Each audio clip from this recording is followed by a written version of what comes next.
আসসালামু আলাইকুম। ময়মনসিংহ জেলার ঐতিহ্যবাহী নিদর্শনগুলোর মধ্যে অন্যতম একটি নিদর্শন হল মুক্তাগাছা জমিদার বাড়ি। ইতিহাস ও ঐতিহ্যের সমৃদ্ধ এই রাজবাড়িটি সূচনা হয়েছিল আজ থেকে প্রায় ৩০০ বছর আগে। ১৭২৫ সালে নবাব মুর্শিদ কুলি খাঁর কাছ থেকে আলাপশাহী পরগনার জমিদারি লাভ করেন আচার্য চৌধুরী বংশের প্রতিষ্ঠাতা শ্রীকৃষ্ণ আচার্য চৌধুরী, যার হাত ধরেই মুক্তাগাছা জমিদার বাড়ির ইতিহাসের সূচনা হয়েছিল। সে সময় এই এলাকার পূর্ব নাম ছিল বিনোদ বাড়ি, যা ছিল শ্রীকৃষ্ণ আচার্য চৌধুরীর পূর্বপুরুষদের বসত ভিটা। পরবর্তীতে ১৭৫০ থেকে ১৭৬০ সালের দিকে এই বিশাল রাজবাড়িটি নির্মাণ করা হয়, বর্তমান হিসাব অনুযায়ী যার বয়স প্রায় ৩০০ বছর। অত্যন্ত শৌখিন ও নান্দনিক কারুকার্যে নির্মাণ করা হয়েছিল এই জমিদার বাড়িটি, যা দেখলেই একজন ভাবতে পারে যে জমিদার বাড়ির কতটুকু শৌখিন ছিল। এককালে লোক লস্করে ভরপুর ছিল এই জমিদার বাড়িটি। কালের সাক্ষী হয়ে আজও দাঁড়িয়ে আছে এই ঐতিহাসিক স্থাপনাটি। মুক্তাগাছা নাম করার পেছনে রয়েছে একটি চমৎকার ইতিহাস।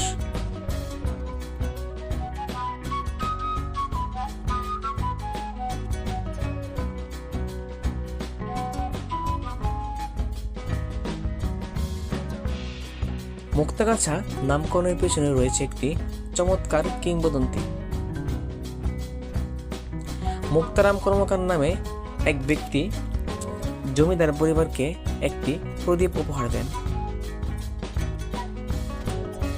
স্থানীয়ভাবে তখন এই প্রদীপটিকে বলা হতো গাছা। এই ঘটনার পর জমিদার পরিবার এতটাই খুশি হন যে তারা বিনোদ বাড়ি নামটি পরিবর্তন করে পরবর্তীতে এর নাম রাখা হয় মুক্তাগাছা।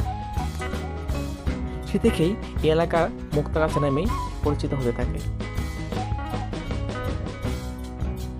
১৯১৭ সালে একটি ভয়াবহ ভূমিকম্পে এই জমিদার বাড়িটি ব্যাপকভাবে ক্ষতিগ্রস্ত হয়েছে। পরে লন্ডন ও ভারত থেকে দক্ষ কারিগর এনে এই বাড়িটিকে আবার ভূমিকম্প সহিষ্ণু করে পুনর্নির্মাণ করা হয়।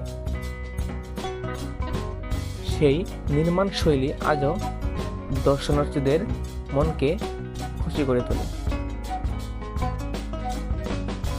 বর্তমানে মুক্তাগাছা জমিদার বাড়িটি বাংলাদেশ প্রত্নতত্ত্ব অধিদপ্তরের তত্ত্বাবধানে সংরক্ষিত রয়েছে। নিয়মিত সংস্কার ও সংরক্ষণের মাধ্যমে এই ঐতিহাসিক নিদর্শনটিকে ভবিষ্যৎ প্রজন্মের জন্য টিকিয়ে রাখার কাজ চলছে।